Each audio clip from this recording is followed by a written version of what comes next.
లేకపోతే అల్సర్ ఉన్న వాళ్ళకి, లేకపోతే కడుపులో మంట, ఎసిడిటీ ఉన్న వాళ్ళకి ఇంకా ఏదైతే ఇబ్బందులు కలుగు చేస్తాయో అలాంటి ఆహారాలన్నీ కూడా పక్కన పెట్టుకుని మనం కేవలం సాత్వికమైన ఆహారం, తేలికపాటి జీర్ణమయ్యేటువంటి ఆహారం తీసుకోవాలి.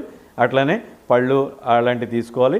నీళ్లు, ద్రవాహారం అనేటువంటిది, ద్రవాలు అనేటువంటివి అబండెంట్గా, తగినంతగా, సమృద్ధిగా తీసుకోవాలి.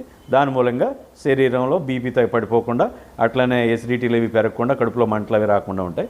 అదే కాకుండా దీనికోసం వాడేటువంటి మందులు కూడా కడుపులో రకరకాల ఇబ్బంది కలుగు చేస్తూ ఉంటాయి. కాబట్టి ఆ ఎసిడిటీ వల్ల, లేకపోతే ఆ ఇరిటేషన్ అనేది, గ్యాస్ట్రైటిస్ లేకుండా ఉండడానికి ఈ రకమైన తేలికైనటువంటి ఆహారం తీసుకోవడం, అట్లనే తగినంత ద్రవాలు తీసుకోవడం కూడా మంచిది.